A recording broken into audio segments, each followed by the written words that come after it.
All right, everybody, welcome to the Hiking My Feelings virtual campfire. My name is Sydney Williams, and I am the author and founder of Hiking My Feelings. For anybody that's new here, we are an organization on a mission to improve community health by creating opportunities for people to experience the healing power of nature. And the virtual campfire was born out of our inability to do that in person this year. So what started as a fundraiser back in May and June is now back every Thursday at 3 p.m. Pacific. We go live on YouTube. You can also join the virtual Campfire VIPs if you want to get in on the Zoom meeting. And today's guest, I am so freaking excited. Miss Emily Isaacs is a wilderness therapist, and she has been working at the intersection of mental health and wilderness for over 15 years. She draws her expertise from extensive time working outdoors with NOLS, Outward Bound, and open sky wilderness therapy, clinical work in wilderness, hospital, crisis, and private practice settings, and 4 years as the executive director of Women's Wilderness.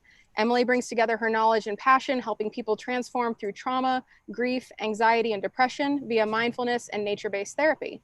She loves exploring the mountains with her 2 younger daughters, and you can learn more about Emily Isaacs at emilyisaacscounseling.com.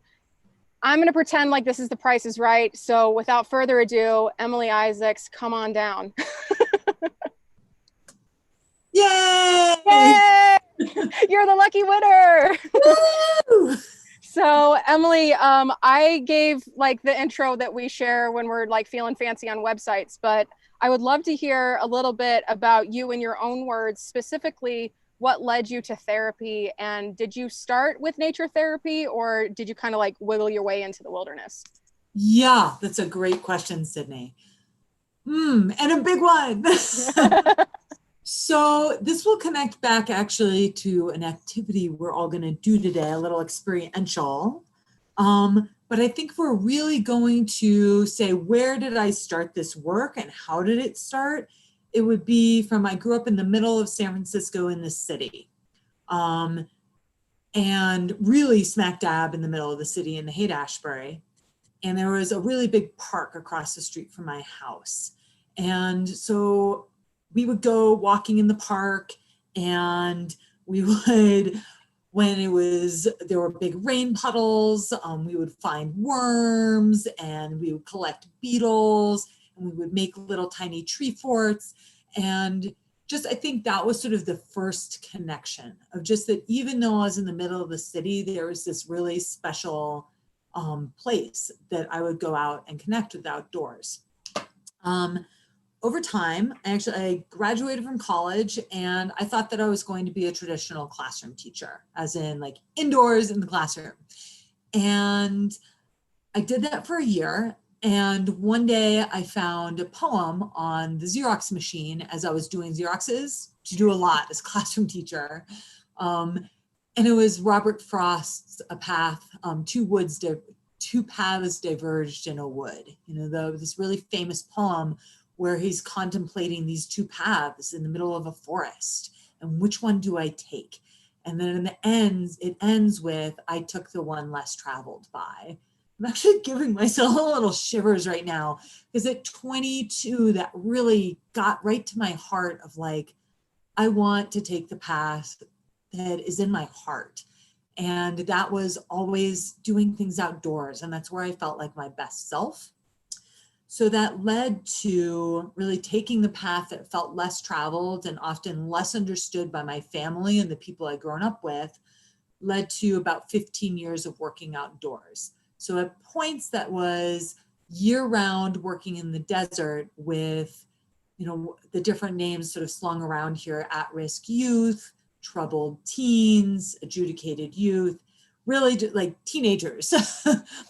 Kids who are 13 to some young adults, 28, who are like confused and lost and grasping at straws and figuring out how to live their lives in this sometimes really messy world.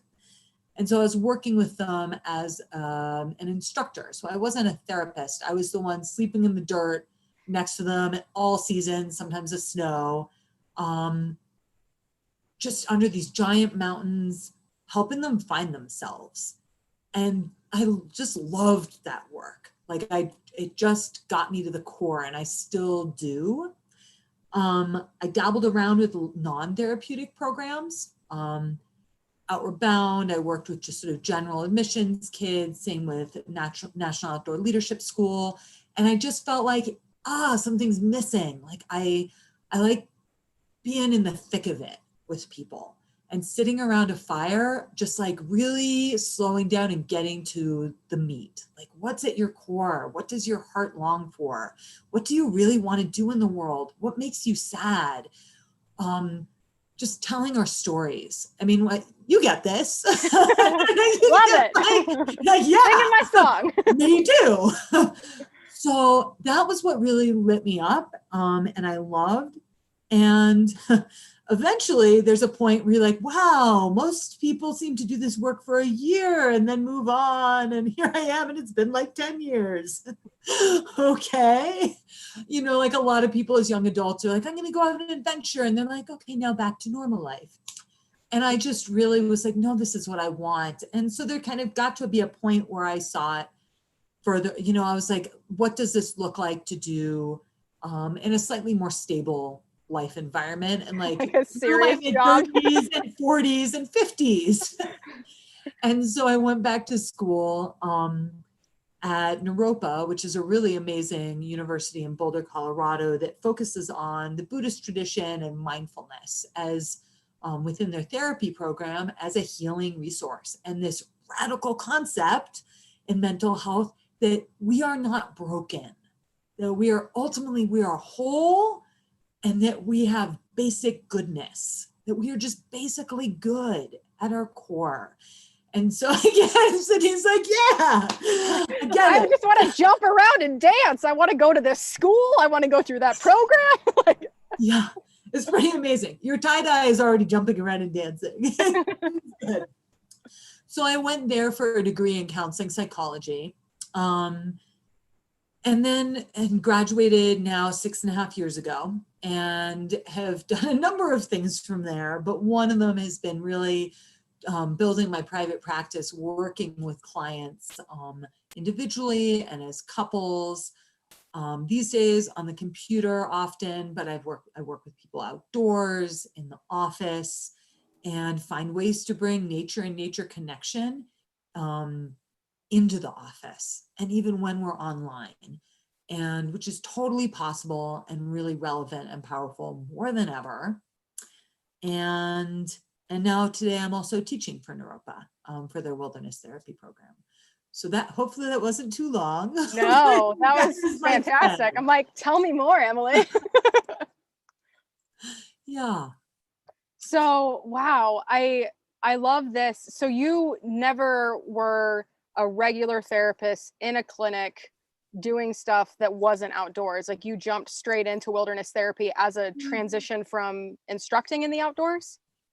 Kind of, not totally accurate. I did after school work in some more traditional settings. Like, I've worked in a hospital on a psych ward with people, having clinical mental health emergencies. I've worked at a walk-in clinic and a phone clinic.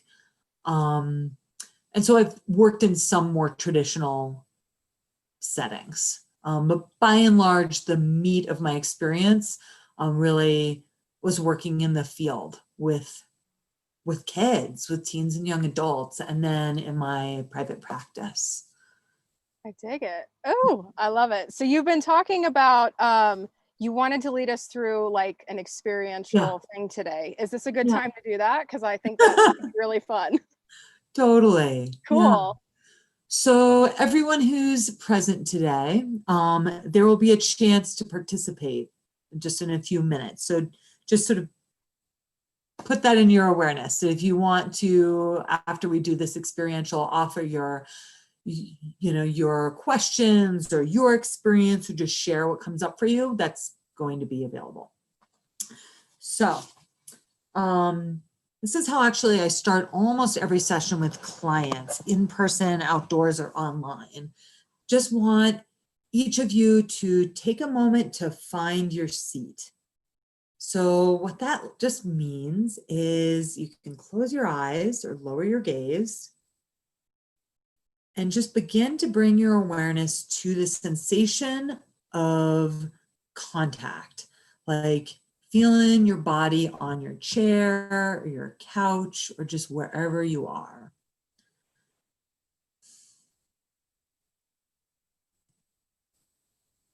And so this is really just simply noting the sensation.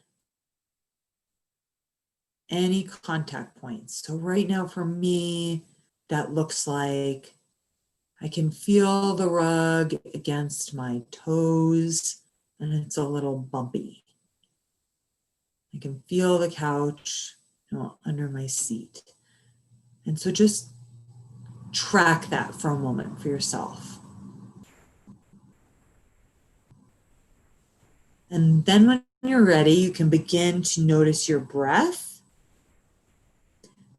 And the big piece around this is mindfulness activities often have really simple instructions, but the practice itself is actually really complicated and challenging sometimes. So it's like just recognizing if this is tricky for you, that's normal. Really, the basic instruction is just to notice the sensation of your breath. If you go to thoughts, just coming back to noticing your breath.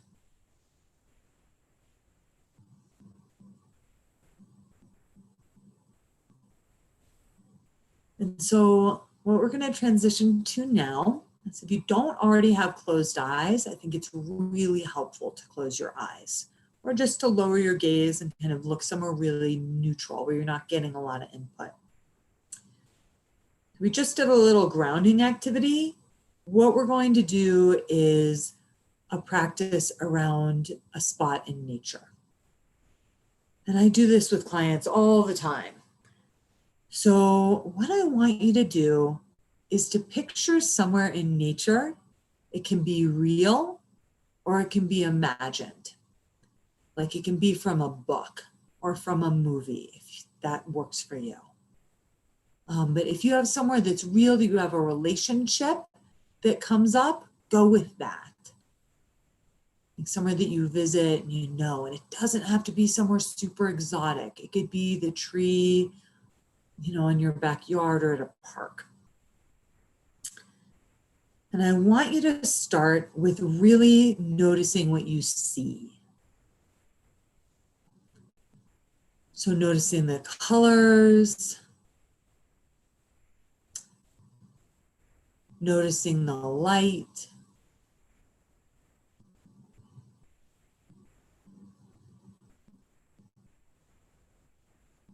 noticing if there are any animals around, the plants, the ground,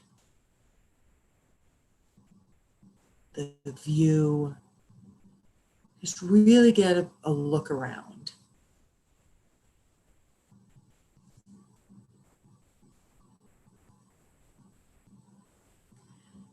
And then begin to notice what you hear. Maybe it's the wind or birds. Maybe there's animals or squirrels or water. Just really turn on your ears and see what you hear in this place.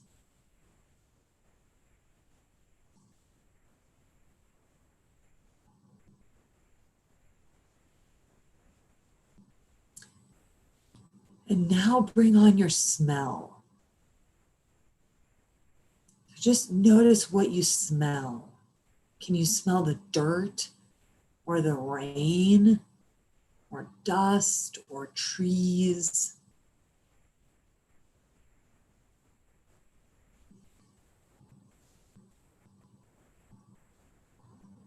Just take a really big breath in, kind of taking that in.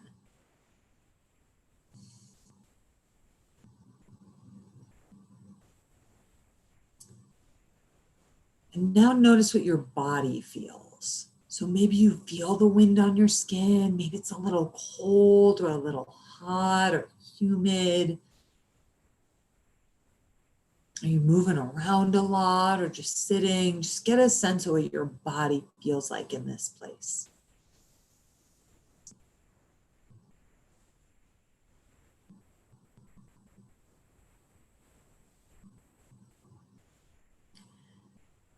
And now just one piece we're going to do, kind of wrapping up here.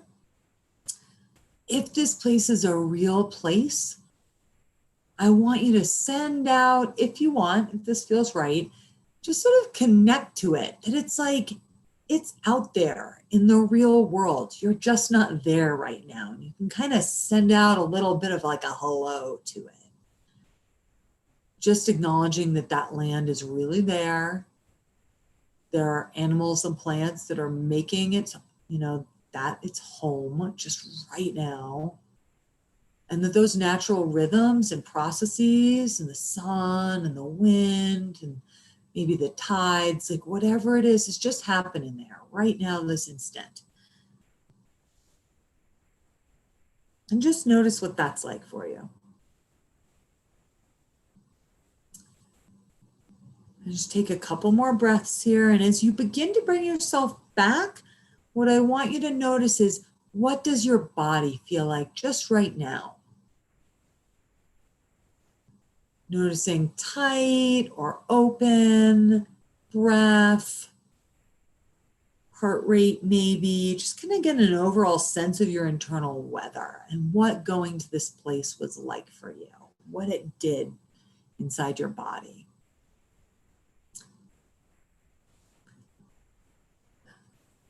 So I want to open it up right now. And just if anyone has any comments, observations, just throw them out to the group. Woo, woo. That was nice. Thank you. I got to go back to Yosemite on top of the waterfall that we slept in. And I was like, yes, because that one is just like all water all the time. And we went, it was end of August, beginning of September when we went. So the water was low on the falls. So most of the falls where there would normally be water just rushing over were bare. So you could see the granite and how the water had carved it out. And like it made, I ate dinner in like a naturally made granite couch, like just in a rivet, like legs up, reclining, like in a couch made by water. And thank you for taking me back to that place. That was lovely. Sydney, what did you notice just in your body being there?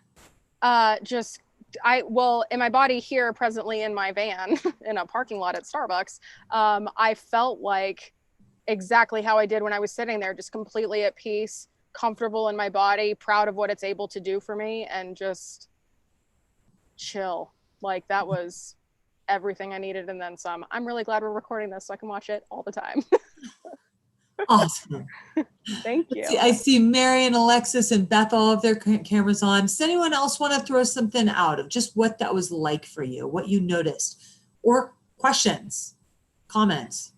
I will. That was fantastic. At first I was seated when we started, and then I really wanted to lay down. So I moved into a bed and laid down, and I went to the beach at Little Harbor on Catalina Island. I visited there yesterday in my meditation class as well. So it was really nice to go back 2 days in a row. And I just felt really at peace, and I could just like feel and hear the rhythm of the waves. And in real life, when I went there for the first time a few weeks ago, it was really, really, really hard to get there. And in this meditation, I was feeling that same like relief and pride of actually making it there. So I was able to, that feeling just kind of came back to me in the meditation. So that was really cool. And I'm right now preparing to go to a social event, which I haven't done in many, many months. And I was really anxious. And so this was wonderful to put me in a much better place before I leave. So thank you. So cool. Mary, you just did this. You did what this is intended for. You did. You helped me. So thank you. Well, I feel like I maybe paid you to say that. It's like, yeah, that's exactly, this is a tool for self-regulation of when you get anxious to come back to more grounded and calm. So. Yeah. And I'm not at the point yet where I know to tap into that. Like I use this tool all the time, but it's like a scheduled thing that I do. I haven't gotten to that point yet where like, as I'm rushing around getting ready, I wouldn't have thought to just go there and meditate or do some kind of mindfulness exercise. So this was just a gift. So thanks.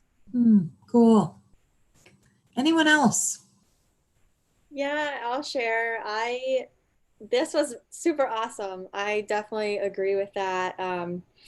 For me, I've had a few stressful days and it's been a pretty busy week. And just before I got on this, I was like, I really like need a massage or something right now. So this exercise was really cool. And what I did, so the place that I went to, it's about 2 weeks ago or 3 weeks ago, I can't remember, but some of you that are in the hiking my feelings family know I did a 26-mile hike around the lake, and then last week I went paddleboarding on that lake, and I felt just like super connected to the land and just like very grounded when I was there, and being able to tap into that feeling just sitting here on the floor in this room felt really powerful and like super grounding. And I also feel like a stress relief, has been lifted. So thank you for that. That was, I had never considered before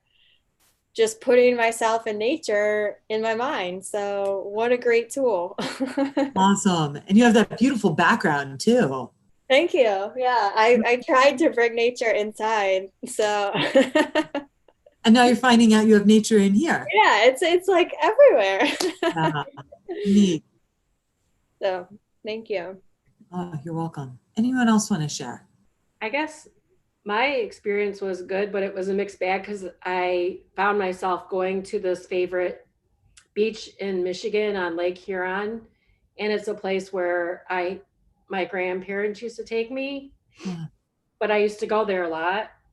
And it's just a really lovely little stretch of beach. And it's on Lake Huron, but you can actually, depending on the time of day you're there, you can see either the sunrise or sunset because it's like kind of in the thumb.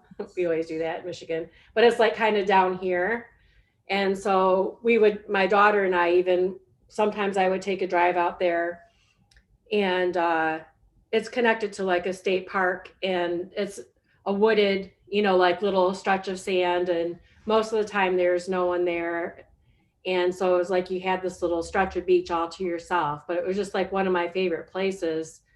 And it was really peaceful. And I could just picture myself like going down the stairs in the lake and just all of it. But I always feel like I connect with my ancestors there. So I found myself getting a little bit sad. Oh, yeah. I don't know if that happens to people, but. Yeah, that makes a lot of sense given the context of where you chose, Does that sadness, do you go by Beth Ann, both names? Beth or Beth Ann. Mm-hmm. Okay. Is that sadness something that feels just nourishing, or just like there's a part of it that's good to feel right now? Or is it like, well, this is kind of too much right now? I guess just because, it is a good feeling because it makes me feel connected to them. Yeah. But it was the way you were talking about it. Say that again? Like a longing that you can't really, like it just took me aback because I wasn't expecting to go to that place. You know what I mean? Oh, yeah. Yeah. We'll talk a little bit more about this in a moment. This exercise sort of as a self-regulation tool generally is like, oh, this is just to bring me to a calm place. I guess I also, though, I'm oriented in such like the way that I work of like, and if what's coming up for you is sadness, like, then maybe this is a place that isn't your calm place, and you find somewhere else that works like that for you if you start finding like, oh, this is coming up. But it also sounds like the sadness just needs like a little tenderness and love of just like, oh, like that longing, and that there's something really beautiful there of connection. Definitely a beautiful place. Yeah. I'm just going to throw this out there as an idea, and could apply to, anyone working with a practice like this. So I wonder in the future, Beth Ann, like what it might be like to like invite your ancestors there, like in the visualization, and just work with that, and just allow the sadness. and allow the longing. Anyone else have something that they want to throw out there?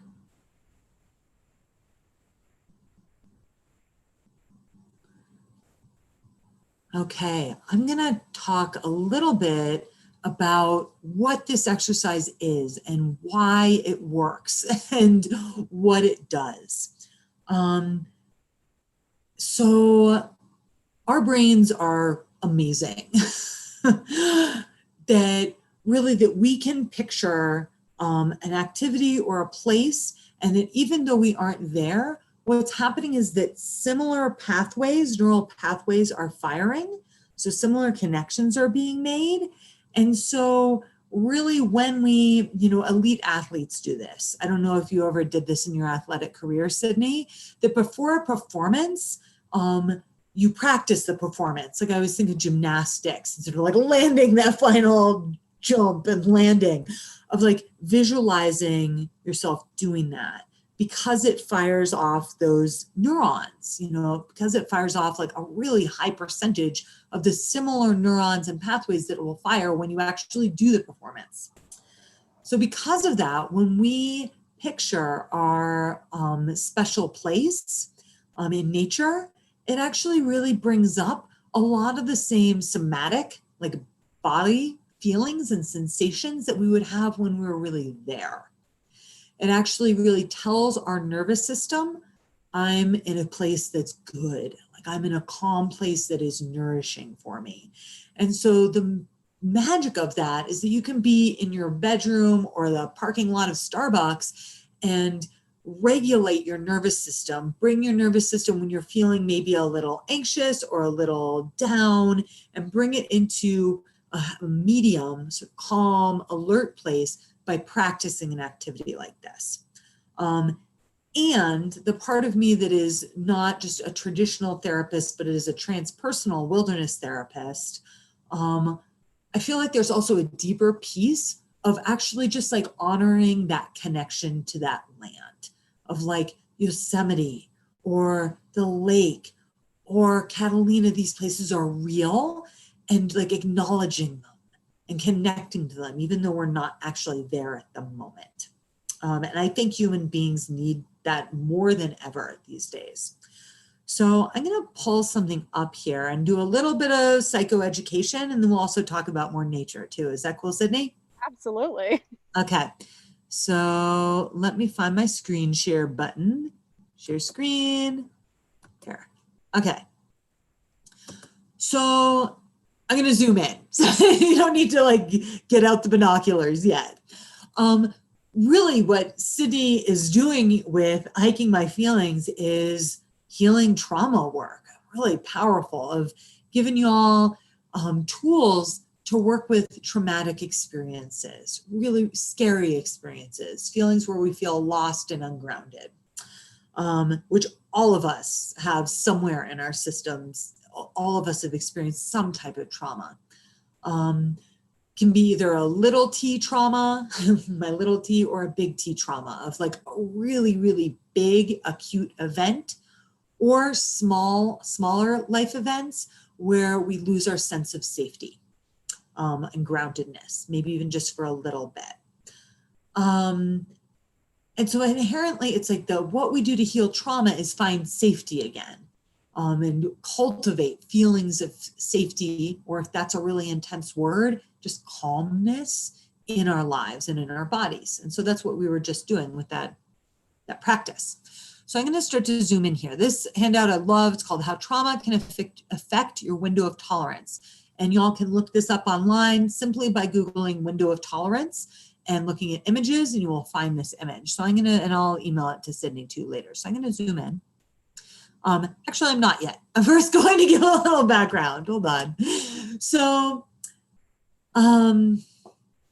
our nervous systems are really amazing.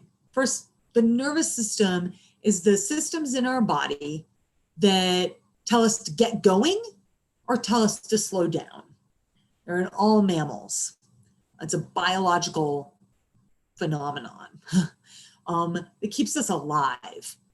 So the get going side is like waking up in the morning and like, okay, I'm awake and now I need to get out of bed and have breakfast. And so our nervous system starts powering up towards arousal, getting activated. I need to do something. On the other end, we eat dinner. It's delicious. We eat food. And then afterwards we're like, oh, I'm going to sort of lounge on the couch a little bit. And that's more like slowing down, going towards rest and digest. I'm going to get ready for bed. So, and the nervous system sort of moves in waves throughout the day of something that you need to get active for. Now I'm going to calm down. Something that you need to pay. Oh, an email comes in that's really important. I'm going to get alert. I responded to it. I put out the energy. Now I can calm down. And so ideally we kind of operate in waves, gentle waves. However, most of us in Western society don't do that so much. We operate more on kind of like a wild roller coaster, or the roller coaster is really jacked up in the sky, or the roller coaster is actually more like a submarine ride. Like we're kind of, a lot of us are the dysregulated. Our nervous systems are just kind of not working in that gentle wave fashion, because the worlds we live in are radically different than when human beings evolved. We spend, most of us, very little time in nature, sort of what our bodies are evolved to be around. And we spend our time in really either very, very high stimulus environments or low stimulus environments, kind of like not enough, really ideal for the human system. So this is a handout that visualizes this. So I'm going to zoom in. Whoop, not that much. Start here. So ideally, I was just talking about those waves. When our waves are gentle and we're getting a little bit alert and then getting calm, that's us in the window of tolerance. This is where our body can handle, and our system, our brain, our emotions can handle what life is throwing at us. So you're calm but not tired, alert but not anxious. Really, mindfulness people talk about this like alert, relaxed and alert. And that's really where our bodies are built to be most of the time, like say 80% of the time. Then I'm going to go up. Say an email comes in and it's like, oh gosh, this is from my boss or my teacher, and they want something now that I'm not prepared for. This is like, we often feel our heart rates go up. Maybe our throat gets kind of tight, little butterflies in the stomach, but some sort of physical reaction response will happen. And that's where we're getting maybe just a little dysregulated, a little agitated, anxious, revved up, maybe a little angry. You're not out of control, but you're also not comfortable. You're just kind of a little bit out of your window of tolerance. The nervous system wing that is for activating got pumped on board, sending hormones to your system of like, get up and go. Something might be threatening here. So when we get a little dysregulated, it's generally a lot of us have some tools to come back to the window. Like we take some deep breaths, we talk to a friend, we write the email, and then we kind of come back to okay. Sometimes though, things happen that are so scary or chronically stressful that we really start going to hyperarousal. And this is where you get really anxious, angry, or feeling out of control. And this is really fight or flight. Like as mammals, if you were a deer out in the fields, that you'd be like, I need to get out of here. Like this is a dangerous situation. We get even more hormones flooded to our system. And maybe we, in our frontal cortex or thinking brain, doesn't get as much blood. The blood all goes to the back, the survival part of your brain. That's like, I need to survive. I'm not going to detailed think about my next move and what could I do tomorrow. That's thinking brain, frontal cortex. We get to like reactionary. I need to get out now. What do I do? Kind of black and white thinking, may feel really emotional, angry, extremely anxious, pounding heart, rapid breathing, feeling of like blood rush into your limbs, which biologically would be getting you ready to run. It's again a biological state. None of this is about right or wrong or being a good person or not. This is about just what our mammal bodies have evolved to do to keep us alive. And I imagine all of us in some ways are familiar with these states. So just a little dysregulated and then hyper-aroused. So down here, we also have a wing, the rest and digest wing of our nervous system. So when that gets pumped on in just like a small way, it would be like, oh, I'm drowsy and I just ate dinner and it's been a big day and I'm going to go to bed. What happens though, over time when that gets pumped on more, because the idea is that when up here we aren't able to fight or run away, like we don't have the option, we don't know what to do, we feel really stuck, or we're literally trapped, like in a really traumatic, scary situation. What happens is that the other wing of our nervous system, the rest and digest, also has a function for freeze. And so a little bit of that freeze quality could be, I feel like I'm shutting down. Like maybe there's been a time in your life when someone's tried to have a hard conversation. This happens to me. My husband's trying to have a hard conversation with me. And I'm like, oh, I'm so tired. And it took him pointing that out to me. Gosh, every time we try and talk about XYZ, you get really tired. And I was like, yeah, I'm tired. And then I was like, huh, interesting. So it could be that, a little spacey. Maybe you start yawning a bunch, lose track of time, or start to feel really sluggish. Oh my gosh, I have so many things on my work list. I don't even know what to do. I don't know how to take charge of them. I just feel helpless.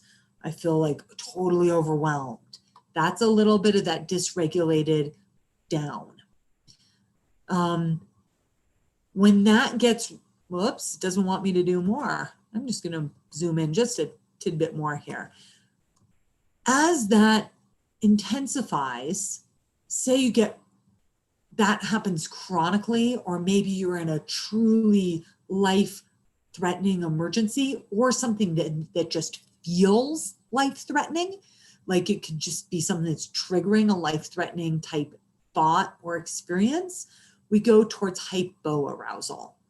That's where you get really zoned out or numb, emotionally and physically, like feeling blank. You might have a little bit of an out-of-body experience. You might feel really frozen, not even able to move.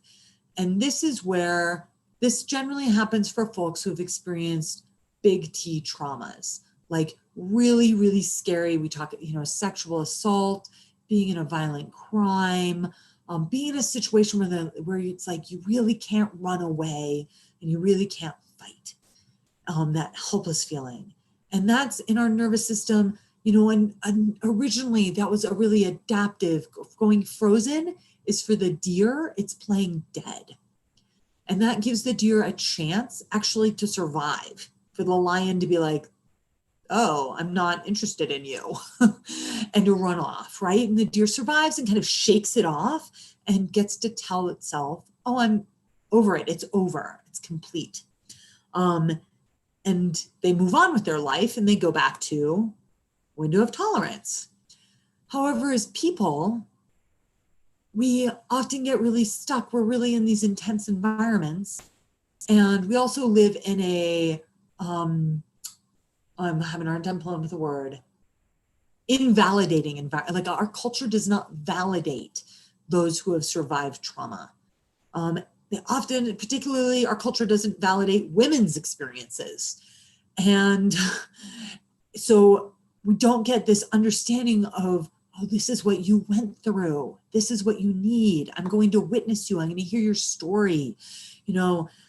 I can hold this. It's like we don't get that often.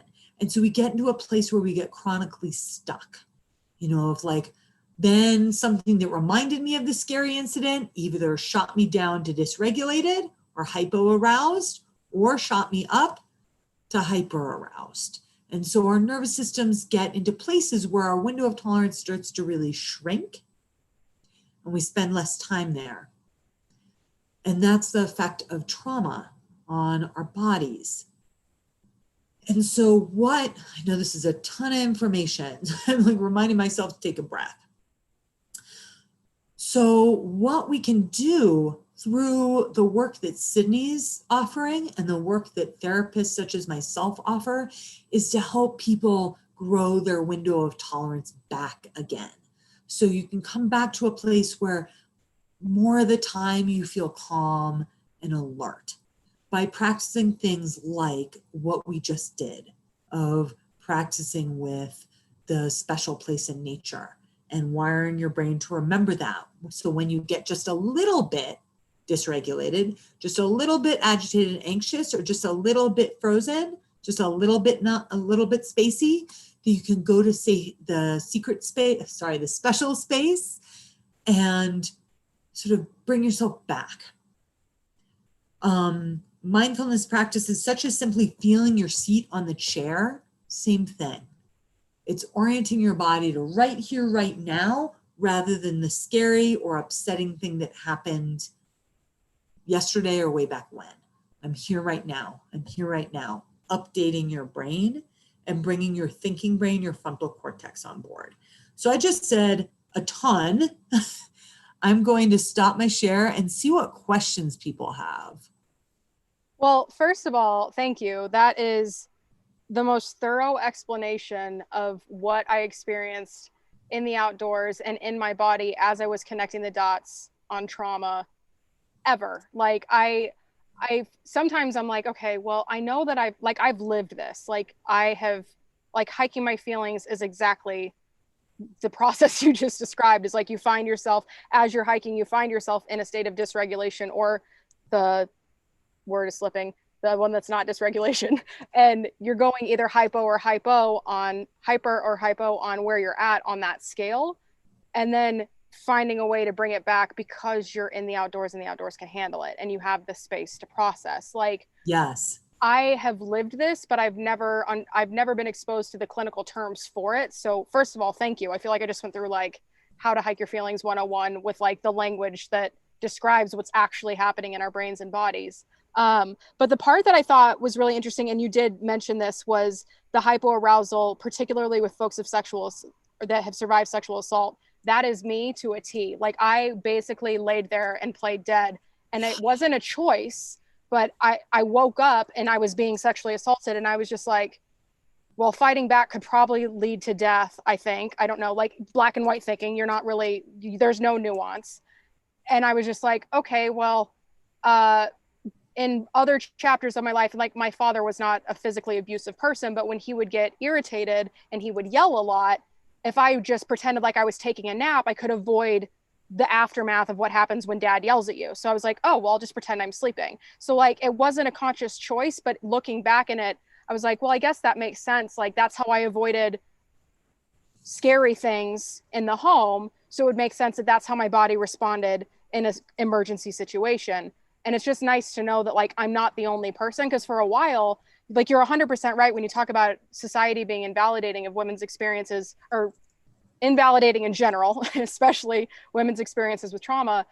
That was one of the reasons that I didn't talk about my sexual assault for so long, was because like, why didn't I fight back? Like I didn't have the answers. And so I was just like, oh, well, I guess I must have wanted it if I didn't kick or push him off me, like, because those are the kinds of narratives that survivors get thrown at them left and right the second that they open their mouth. And that's why so many people don't report. That's why so many folks don't go to the hospital, because reporting and going through the process of getting a rape kit and everything else, like that can be as traumatizing as the trauma itself. So thank you for giving me language. And I know that there's a ton of survivors in our community that I know have been struggling with understanding why they reacted the way they did or didn't, compared to what they thought they should do. But like, as you're saying, a lot of this is a biological process. It has nothing to do with if we're good people or not. So I just really feel incredibly validated in hearing about like what the window of tolerance is and going up or down with it. So thank you. Yeah, absolutely. You're hitting the nail on the head, Sydney. I really appreciate that. I mean, it's like yeah, you're not in your thinking brain in those really scary, overwhelming situations. Like you're reacting. You're a deer, like deciding to play dead. Yeah. It's like, what can I do here? There's not really any choices. Yeah. And so it's like understanding that. And it's like, yeah, to go get a rape kit or all these different things. It's like, yeah, and to encounter potentially the validating narrative, like, who? Yeah, the power of disbelief is just as powerful as the power of somebody believing your story. So Yeah, that's wow, that's good. Does anybody in the Zoom have anything that came up for them or anything that they feel comfortable sharing for that? Because I know that I just felt like I just felt incredibly seen during that entire description of that graphic. Hey, Alexis. Hey, I'm realizing it's really dark, so I can try to turn on a light. But I have two questions. Maybe I'll just sit up here. There you go. Lovely. So one, and it's just sort of like two things. I'm not exactly sure what my questions are, so I'm gonna borrow Vicky's approach and share some information, and maybe you can help me figure it out. So something that I've noticed, like I've realized how much I've suppressed emotions for years. And I'm sort of wondering how that could be connected to the hypoarousal state. And then for me, I've realized that I've had some like different events that seem to be adding a compounding effect. And I'm wondering if that has maybe like slowly shifted my window of tolerance in a certain way. For example, I also had a sexual assault experience, and I was in a relationship with a narcissist for many years. So yeah, those were just some of the thoughts I had, and I wondered if you could comment on that at all. Yeah, Alexis, great approach. Just throwing out some things, and I hear the questions in there. So I can't, I'm going to provide just some general ideas around trauma, and then you can sort of see how this fits for you. So one is, yes, I think that often folks who get stuck in the hypoaroused place often can feel like less access to emotions. So I think that makes sense that you're drawing that connection. Okay. There can be a lot of different reasons that people stuff and maybe don't try not to feel emotions, like lots. That's a huge piece that I do with people in therapy, like every day. And then I work with myself most every day as well. But the hypoarousal state, that could be part of that you're tasting. I think your instinct makes sense there. The other piece is that information, so when we're in a really, really scary situation, biologically, it's really important for us to remember that situation, right? Like, because if we don't remember it as just like animals running around on the plains, then it would happen again and we'd be hosed, right? And so our brains are really wired to encode and remember the scary things. Actually, often sort of the negative bias of our brains, often more than the positive things, which is its whole other ball of wax. Yeah. So when something though really scary happens, and when we don't process it fully and kind of let our bodies know that's really over, it can get into kind of an isolated pocket. Like it can get kind of in a little like frozen part of our brain where that memory isn't really connected to a lot of other stuff. And then what happens is that when similar type things, like being in a car accident, and then maybe there's a situation where you have to throw on your brakes and it's not a car accident, you're okay, but you get really a rush of intense feelings, or go towards that hyperaroused frozen place, out of body experience, it's because those few triggers of like what it felt slamming on the brakes, for instance, in your body is like zoop, leads you right back to this is what it felt like when the really scary thing happened. Like it just like wakes that up. It's called kindling and being rekindled, like the scary traumatic memory. And so, yeah, I think over time, when more scary experiences sort of all link up with it, I think that sometimes our experiences can intensify and our symptoms can intensify and our window can shrink if they aren't processed. I mean, this is sort of one of the points of going to see a trauma therapist, is that really a skilled trauma therapist, the idea is that you start to sort of thaw out that pocket of memory and help it connect to other parts of your brain. Like, for instance, what that means is like, maybe there's some other part of your brain that especially frontal cortex, that really knows I'm safe, like, or I'm good, like I'm a good person. Except in this little part, there's this frozen thought of like shame and self-blame, right? Or a feeling of like, I'm not safe. And so it's like literally starting to connect those parts. So there's more communication, so that when you think about, ultimately the idea is that when you think about, or the memory gets lit up of the scary thing, that you also have thoughts quickly of like, I did the best I could and I'm safe now. And then that comes quickly and is connected. Does that? That's really helpful. Yeah. And I really like the imagery of having a portion of my brain frozen and just kind of like needing to get it to connect to other areas. So yeah, thank you for your insight. Yeah, absolutely. A question that I had, so as it pertains to mindfulness in a state of like when you're triggered and you're feeling one of these things, because rewind. So I didn't tell anybody for 11 years. I suppressed that. I developed unhealthy coping mechanisms like eating and drinking my feelings, which when I got diagnosed with type 2 diabetes, I couldn't do those anymore if I wanted to also manage the disease. So finding hiking allowed me to, one, replace unhealthy coping mechanisms, but two, also get to a place where I could access these kinds of things, like the root of the why I was hiking or eating and drinking my feelings to begin with.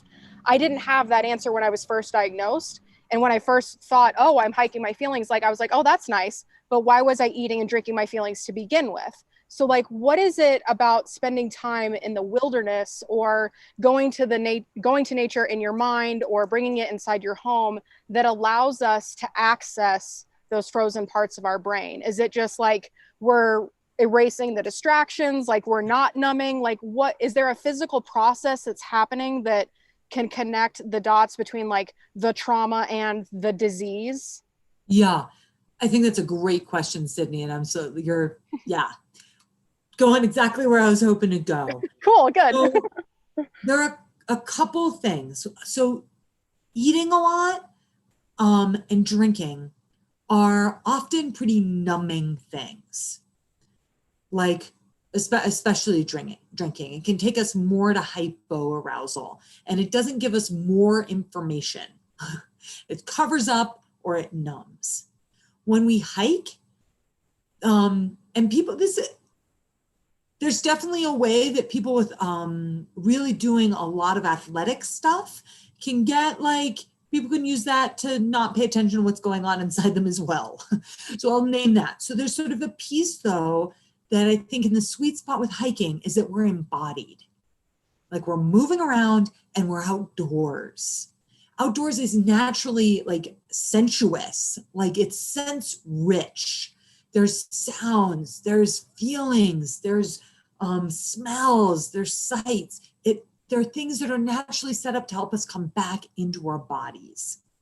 And again, ideally in a way that doesn't feel overly activating. I mean, I've certainly had days on the trail where I'm alone or somewhere unfamiliar and I'm like anxious the whole time.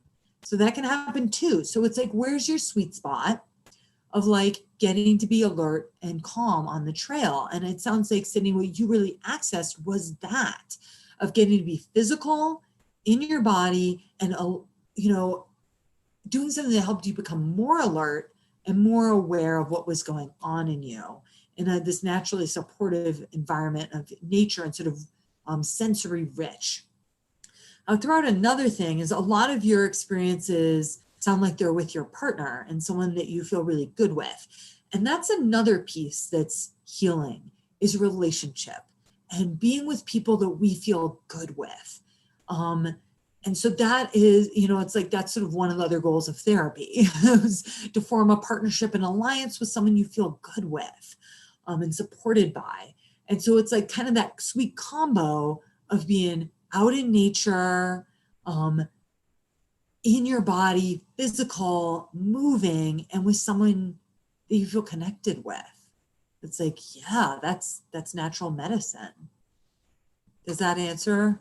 Yeah, I love that. Because I think the question that's bouncing around in my mind, and like I know that there's research about how like trauma is stored in the body, whether it's the frozen part of your brain. Yoga explains it as being like memory or trauma can be stored in the hips. And I think like the question that I've been exploring and like the work that I do with Hiking My Feelings is like exploring how trauma is manifests in our minds and bodies and how the outdoors can help us heal. And so then I think about with diabetes as a example is like if we break that into like racial groups, if you look at the prevalence of diabetes in different race groups, like Native Americans, highest prevalence of diabetes. Think about the trauma that community has faced. Black community, high prevalence of diabetes. Think about the trauma that community has faced. So while I don't know, like certainly I'm not a doctor and I haven't done like clinical research to support this, but I wonder like, in particular with type 2 diabetes, because so much of it is lifestyle based and rooted, I think, in trauma, like if we can get to the root of the trauma, then can we eradicate diabetes? Like theoretically, like obviously this isn't a question we can answer today on this virtual campfire, but this is the thing that I'm exploring because I experienced that in my own body. Like I was diagnosed, I replaced my coping mechanisms as a function of managing diabetes, which uncovered the trauma that led to the diagnosis. So it's like kind of like this zigzag pattern. And when I'm thinking about National Diabetes Awareness Month and our upcoming campaign for Take a Hike Diabetes, it's like, where does trauma fit into this conversation? Because according to the American Diabetes Association, 49% of US adults are pre-diabetic or living with type 2 diabetes. Like that's wild. Yeah. And from what I understand, like type 1 is a different ball of wax. If there's some antibodies and an autoimmune component of that disease, but for the most part, type 2, yeah, there's some genetic predisposition, but a lot of it sounds like it could be prevented. So can we make outdoor therapy more accessible? Can we do things in our home for people that don't have access to therapy? Like what are some tools that people can do just out in nature or in their home that can help them find that place without, if they don't have access to like a clinical therapy situation? Totally. Two things. First, what your thought here on sort of the mind-body trauma, physical illness connection, I'm right there with you. So I'm going to actually pull this thing up one more time and just throw out there. So we talked about, this is the big picture. So we talked about how over time, when you have experienced a lot of trauma, your window of tolerance begins to get smaller because you're spending a lot of time in hyperaroused, hypoaroused, or just dysregulated, right? And so really what that is, I mean, another way for thinking about that is stress. Yeah. And stress is taxing on the body. Like, as I was saying, at one point, it's like deer, other mammals don't live 80% of their time hyperaroused or hypoaroused. They would die. Like, they're in nature, they need to survive. It would be so taxing on their systems. A lot of the time, they're just sort of hanging out and grazing. Or you think about apes, like, you know, grooming each other. and being in social relationships and hanging out. And then going into these wings of the nervous system, hyper or hypo, when they need to, when the situation really calls for it. And so we've gotten in these situations where our bodies were on the roller coaster. And I mean, imagine riding a roller coaster. I'm going to stop the share here. Imagine riding a roller coaster day in, day out, all the time. You would be exhausted and bruised and just like traumatized and more apt to get ill in other ways. Yeah. You know, the immune system functions get depleted. And so there totally is a correlation between experiencing trauma and also physical illnesses. Like that makes a lot of sense. Yeah. So that's that piece.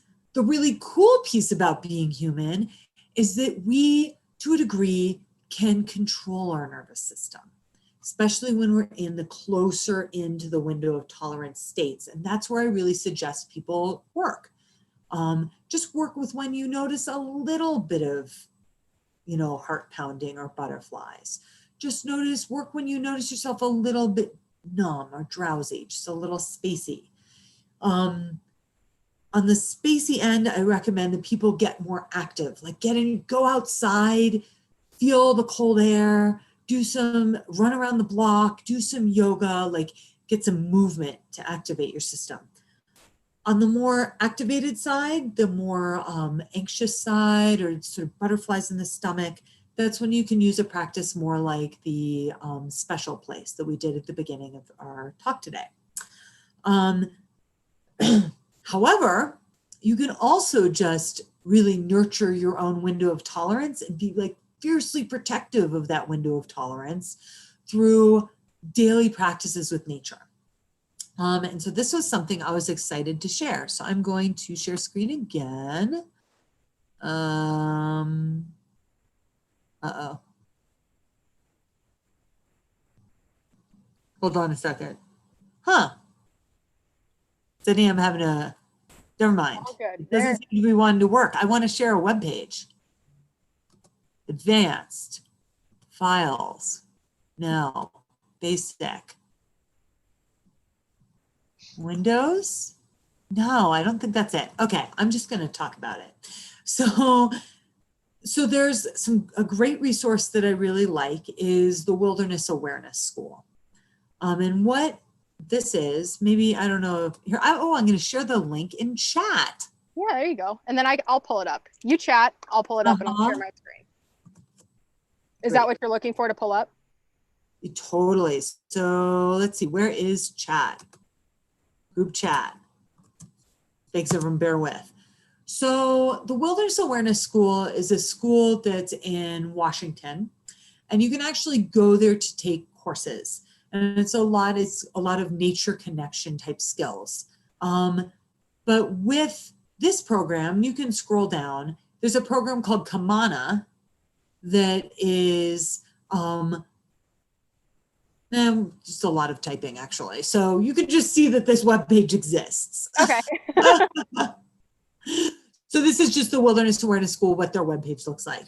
So the Kamana program, if you have the link now, you can check it out later, is a 4-level program that's all about cultivating your connection in nature through some really wise ancient practices.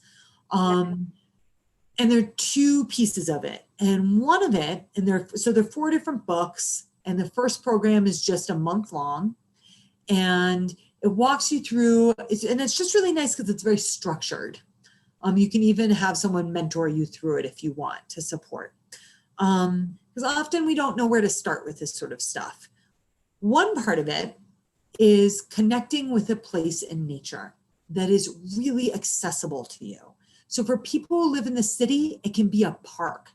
It can literally be a little island of green, down the street from your house. Like, it's really helping people connect to the idea that nature is everywhere. The phases of the moon, like even if you live in a total concrete jungle, the phases of the moon are there to be checking out. Just like, do you know what phase of the moon it is tonight? Where does the moon rise? Where does the sun rise? Where does the sun set? Just getting connected with these things that like our ancestors were connected with for millennia and reconnected can start to it just builds in sort of the sense of connection with the world and with the earth, which I think is inherently healing.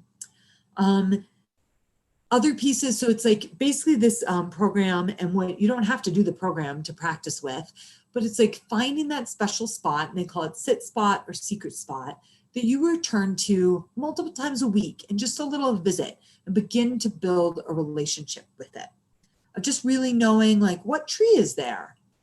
Is the grass brown right now because it's fall, or is it getting green and is the snow melting? And just, it's like a friend or a neighbor that you're like really familiar with.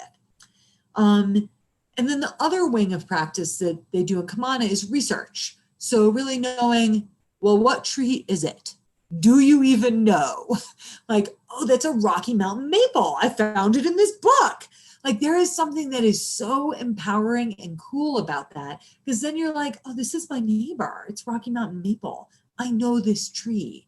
And I think there's something also, and if we go sort of to the transpersonal, bigger than human level, that's just realigning for us to have relationships like that with plants, animals, and places around us, rather than mostly relationship to our phone, our computer, and email or work or stress. It's like, and people, and people are great to have relationship with, but there's also like, yeah, we can have a relationship to the tree outside and really know it a lot more than we realize.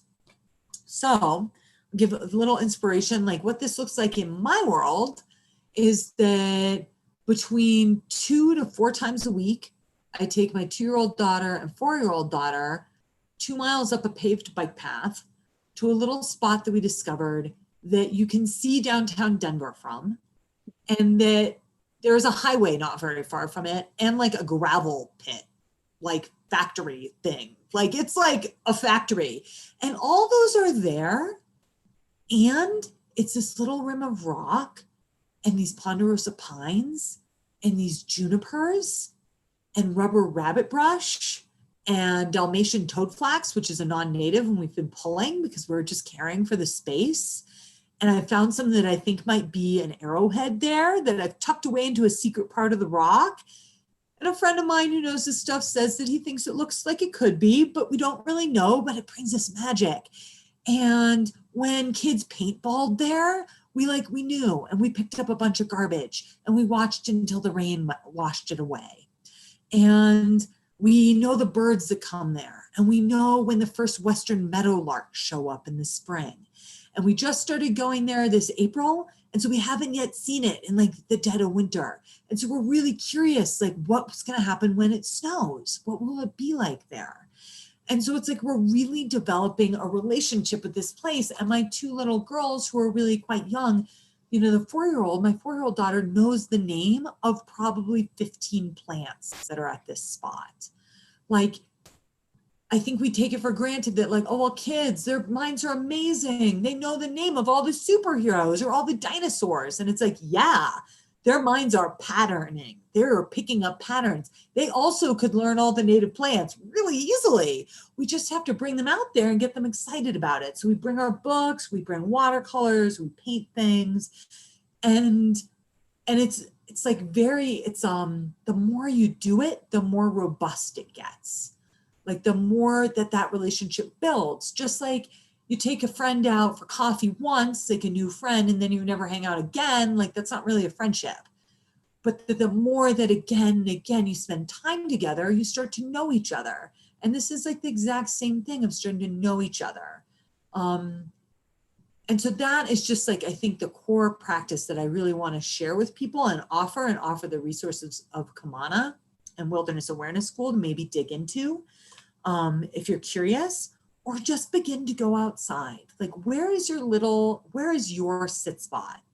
Like, where can it be? And you can often, people go, but it's not that beautiful or fancy. And it's like, sure, once a week, go somewhere fancy that you have to drive an hour to. But every day or a couple times a week, is there somewhere that's just a tree? It doesn't have to be a lot, and that you can connect to. and you can get curious about and even write down a little book like, what sort of tree is this? Or what's that? What are those bugs on its bark? And like begin to investigate. And the other piece, I don't use this so much. I am really book centric. But I have friends who love the apps that you can take photos of things and it'll identify it for you. And so if that works for you, that works for you. It's like just gaining information and starting to get curious and light up what I think is really our natural proclivity to be curious and want to connect in nature. That's what our bodies evolved to do. And the relationship piece and that nature piece, and also the piece of just sort of quiet, they are all building that window of tolerance back again and finding somewhere that feels good. It feels good to be outside. I love that so much. And one of the things that because when like the first time we connected, you were talking about this, and I think you called it sense of place, right? Yeah. And I love this as a practice. And I didn't even realize, but that is something that I love about where we call home when we're not on the road or hosting events or on tour in the backcountry, is this beautiful piece of property, 9 acres out in Julian, California. It's in the mountains east of San Diego. Our friends Sue and Dustin own it, and they call it the Reggae Ranch. And they're like making a live music venue and all this stuff, but it's 9 acres and it's out in the middle of nowhere. Like there is not a soul in sight. And in the winter, you go up the mountain over to the Manzanita Groves and the sun sets over San Diego. And then in the summer, you go up the stairs. It's like this little spiral staircase up the Moon Tower. And there's this view over the valley and the sun sets over like Oceanside, Carlsbad, California. I am a sucker for a sunset. I always have been, especially when I met my friend Adam back in 2011. He used to say, you only get so many sunsets. And it's a title of the chapter of one of the chapters in my book. It's a phrase that I hold near and dear to my heart, but I never had been in a place long enough or paid attention long enough to see how the sunset shifts back and forth over the course of the year. Like, I love paying attention to the moon. I think it's so interesting to watch the moon rise and set, but I had never noticed like the moon doesn't rise at the same time every day until I lived in a place where there was nothing else to do but observe nature. So we're really fortunate. We're out in the sticks and like it's nothing but nature. But I love that you're bringing it back to just an urban green space, like the park down the street from, well, now everybody's working from home, but like especially important as people start to go back to offices, start to go back to school, whenever that is, whatever that looks like. And especially now in quarantine, like find that place. And it doesn't have to be, you don't have to drive hours to go find something. It could just be a tree that you can like lean up against with and like make friends with. Like I used to think it was kind of silly, but like Barry and I were like, oh, hi buddies. Every time we see animals like cross the trail, we're just like, oh, these are our friends. Like they live here. So do we. Like we're so, as humans, we are so disconnected from nature, but we are nature. Like we're not different from it. We are part of it. And I saw a really interesting poster in an REI store that I spoke at last year that said Americans spend 95% of their time inside. Yeah. Like we go from, and not so much these days because everybody's in various states of like quarantine and how we move around has really changed in the last 6 months. But I mean, you wake up, you're in a box, your house is a box, and then you get in your car is a box, and then you go to your office or your school or wherever you're going, and that's a box. Like, unless you purposefully choose a career that is rooted in spending time outside, whether that's construction or outdoor instruction or a ski lift operator, like we are never outside unless we actively choose to be. And I feel like we get our love for being outside like beat out of us after recess, right? Like it's like after that you have to consciously choose and make time for it. So I just love how simple it can be to find that connection with nature just right down the road at a little park. That's so cool. And I have to know, you're going to have to tell me about what it's like in winter in your spot. I'm so interested to hear. I'm really excited too. Yeah. Yeah. I mean, that's been kind of the magic of it. Like I really have a heart for this place, I think particularly because you can see like the gravel pit from it. Yeah. You know, it's like, this is a real, like, and there's this little island here. Like, this is really special. Yeah. Well, and I think one of the cool things too is like if you're going and finding a space, if you are around trees, like look and see if there are nests, because I have never witnessed the migration of a bird, the building of a nest, the laying of the eggs, laying on the eggs, and then hatching, and then the babies getting fed, and then like learning how to flap their wings. I saw 2 cycles of that this year. They have this, there's this one corner of the moon tower out at the ranch where birds built, it's like little, they're wrens. Yeah, little wrens. And they built this little nest. And like, I didn't get to see them fly away, but I saw everything from like building the nest to like them learning how to flap their wings. And then there's this hammock, and we would just like, I go up there and sit every day, and like it's one of my morning routine type things.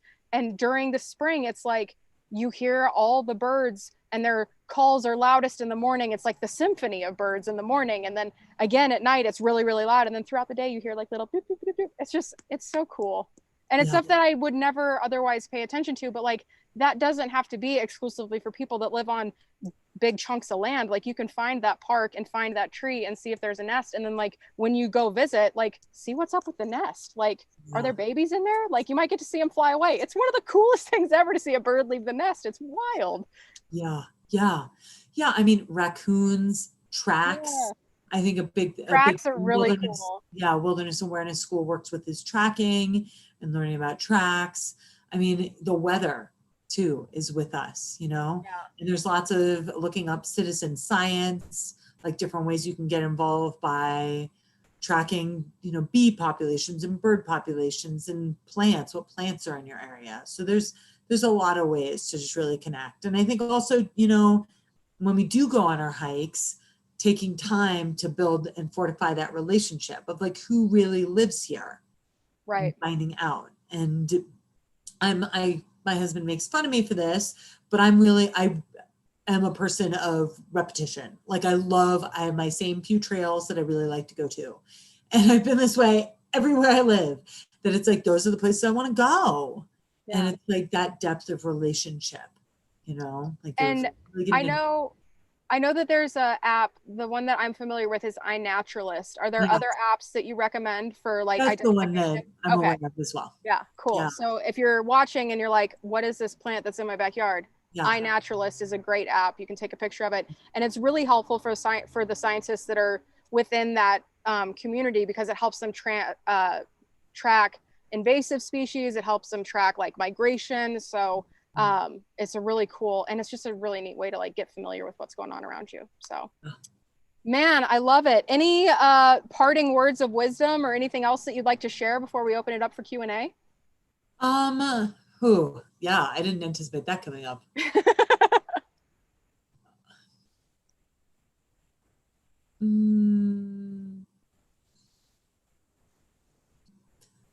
Yeah, I think my biggest piece, Sydney, is just really encouraging people to get outside and to not feel like they have to do something huge at first, you know, that it really can be like, oh wait, that's a robin, you know, and learn about robins. You know, it can be just a one little piece, and let that be guided by curiosity and liveliness and interest. Boom. Oh, I love it so much. All right, Zoom folks, if you have questions, pop on your cameras. Let's do a little Q&A with Emily here. Do we have any questions on the YouTubes? All right, let me check some other things here. Not all at once, fam. All right, well, if nobody has questions, then pop on your cameras and we'll do the group gratitude circle, and then we'll close it out. Awesome. So for anybody that's new here that doesn't know, the virtual campfire is a fundraiser for Hiking My Feelings, and there's a couple different ways you can support. You can go to hikingmyfeelings.org/give and donate there. We are also really stoked about the virtual campfire VIPs group, which is the folks that are on the Zoom call with us here today. If this was a real live talk show, this would be our studio audience. So if you join the virtual campfire VIPs, you get to join us for the pre-show chat, the post-show chat, Q&A, group gratitude circle. And as more brands and organizations and partners start waking up to how awesome Hiking My Feelings is and wants to get on board and support us, you'll get all kinds of sweet prizes and fun things like that. So you can donate at hikingmyfeelings.org/give, or you can join the virtual campfire VIPs for $9.99 a month. And you can find out more information on all of that at hikingmyfeelings.org/campfire. So without further ado, let's talk about some gratitude. So I'll kick it off. What we do, if this is your first time joining us, we go around the group, we talk about what we're grateful for, and then we sign off for the night for YouTube, and then we kind of just stick around and chat a little bit if anybody wants to hang out afterwards. So for me, this week, I am grateful for just hard work and following the flow and urgency without hurrying. I was looking at the calendar, and 2 years ago this weekend was my first talk of what turned out to be a nationwide speaking tour, sharing the story of how hiking helped me heal my mind and body, and the real beginning of the Hiking My Feelings movement. And now 2 years later, we're hosting our first retreat inside of a national park, affiliated with a park. So it's officially official.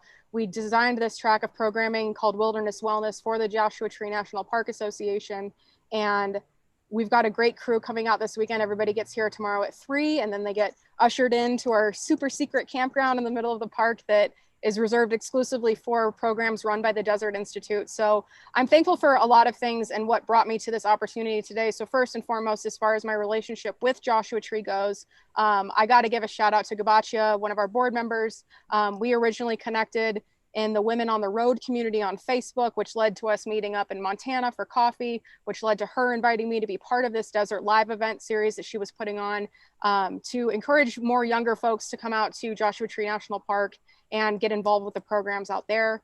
And that while that didn't pan out the way we wanted it to, we were at Joshua Tree when COVID hit and then everything got canceled. It's really nice to be here back where things felt like they were completely melting down, to kind of bring things back up. So I'm thankful for our opportunities with Joshua Tree National Park. So I'm thankful for Kevin Wong and the Desert Institute and everybody that's taken a chance on Hiking My Feelings and giving us opportunities to showcase what we're doing and what we care about and how we think we can make the world a better place. So thank you to everybody that is part of this community, everybody that's on the Zoom, Emily, Alexis, Jennifer, Mary, Anne, Mary, all the people, Beth. I am just so honored to be in community with all of you and for the faith that you have shown us as we are building this thing. And a week from today, on the next virtual campfire, we have a ginormous announcement, and I'm really excited to share that with you.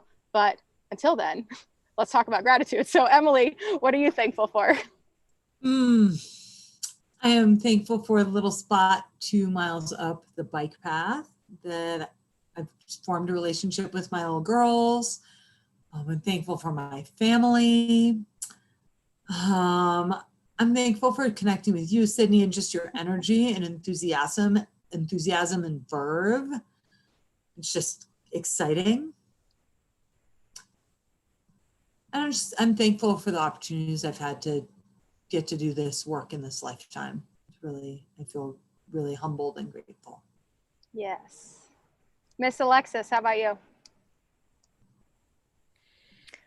I am grateful for the way that you started this session tonight, and you were both like, yay, it's The Price is Right, let's get excited, because that always I started giggling and cheering on my side too, and that always kind of shifts my energy in a positive direction. So thank you for that. It's always the small things. I am grateful for the area that I live in and that there are so many ways to access nature around here. So that's just, I'm really, really thankful for that. And I'm grateful I've had my Hiking My Feelings candle going during this session, and it just smells so great, and I can hear the little crackling. So yeah, and I also had a nice cup of tea. So I feel very relaxed, and I'm grateful for all of these things coming together. So thank you for being here. Oh, I love it. God, the candle and the wick, it sounds like fire. It's so good. Jennifer, how about you? Sorry, can you hear me? Yeah, you sound great. Sorry, I'm at work and sorry I couldn't contribute. But thank you, Emily. I was listening in. Today, I wanted to say I'm thankful for all of these learning and online platforms that are going on during COVID. Two in particular, I want to thank Beth. She gave me an intuitive reading, which was a really awesome experience. It was pretty spot on. And then also I wanted to mention that the Kula Academy had a really cool class I took about last week, I think. It was learning how to read a compass and follow the topography maps. And it's sold out and I was able to get in, and I don't think they have another one coming up, but I do recommend the class really highly to people if you guys do see another one coming. So that's it for me today. Fantastic. Thanks for being here. And yeah, shout out to Kula Academy. They have some of the most incredible programming I have seen. Their calendar is months long. They've got stuff scheduled through December, including, if you're interested, 2 Hiking My Feelings, Blaze Your Own Trail to Self-Love workshops. So we have one in November that is working on the Trail of Life maps, which helps you reflect on everything you've been through so far and use that to find inspiration for the next chapter of your life. And the Limiting Beliefs workshop that also includes, or that talks about how to tell your inner critic to take a hike. So check those out. Shout out to Kula Academy. What Anastasia is building, it's more than a pea cloth. Like, it is an incredible community of people that know exactly why they're here or are trying to figure it out, and just really support each other and uplift each other. And that comes from the top down. Anastasia is one of the most giving, wonderful, magical humans I've met. So thank you, Jennifer, for bringing that up, because I love everything that Kula is doing and we're stoked to be a part of it. So sidebar, Beth, what are you thankful for?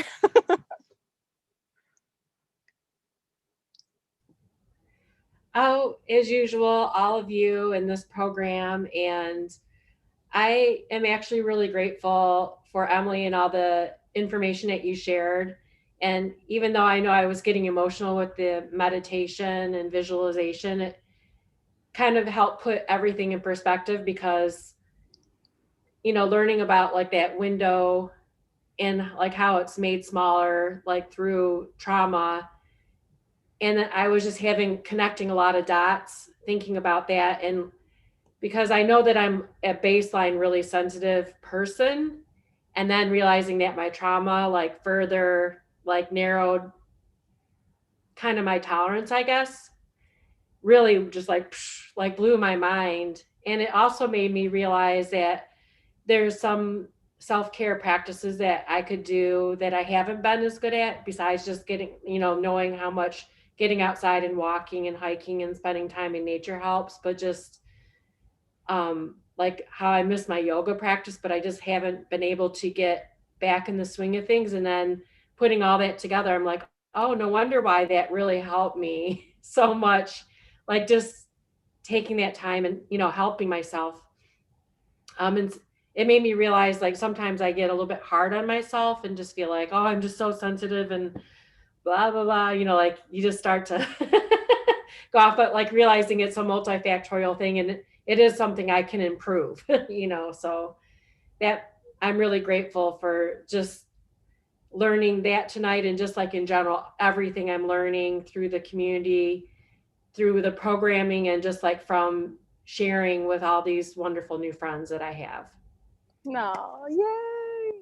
I love it so much. Thank you, Beth. So YouTube folks, we'll see you next week, 3 p.m. Pacific, which is 4 p.m. Mountain, 5 p.m. Central, 6 p.m. Eastern. I used to have a really hard time with time zones. You just move across the country. It's plus 1 hour. It's really easy, guys. I nailed it. So we'll see you guys next week. And if you want to join us, you can join us at hikingmyfeelings.org/campfire next week. I mean, like, if you've been like on the fence about joining the virtual Campfire VIPs, you want to join next week because it's going to be like so dope. So YouTube, we'll say goodnight. Everybody in Zoom, hang out, and we'll stick around for a little bit longer.